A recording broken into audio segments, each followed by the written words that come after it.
Malgré les mesures préventives qui peuvent être mises en place pour l'éviter, aucune institution patrimoniale n'est à l'abri d'une contamination par les moisissures.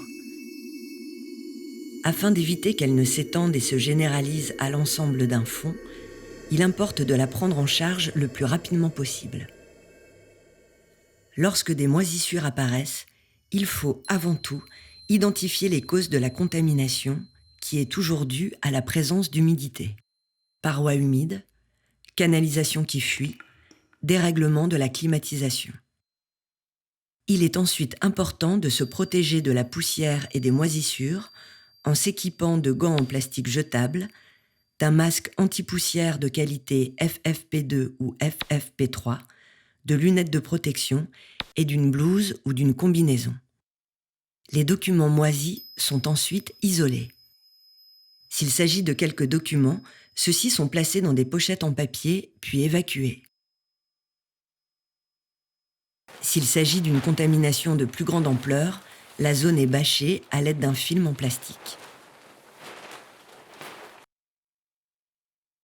En cas d'humidité relative ambiante élevée, des déshumidificateurs réglés à 40-45% d'humidité relative doivent être installés. Après isolement et évacuation des ouvrages moisis, il est recommandé de brasser l'air autour des collections encore saines grâce à des ventilateurs placés devant les allées des rayonnages.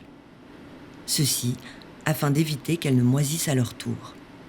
Pendant toutes ces opérations, la climatisation doit être arrêtée et les ouvertures vers l'extérieur obturées afin d'éviter la propagation des spores et la pénétration d'air humide dans le magasin.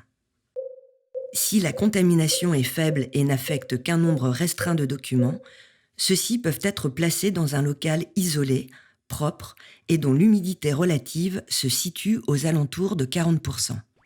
Ils seront mis à sécher dans ce local pendant au moins 2 mois, puis minutieusement dépoussiérés à l'aide d'un aspirateur. Les surfaces moisies et celles sur lesquelles étaient déposés les documents sont nettoyées à l'aide d'un aspirateur muni d'un filtre EPA, puis d'un chiffon microfibre éventuellement imprégné d'un liquide fongicide et sporicide.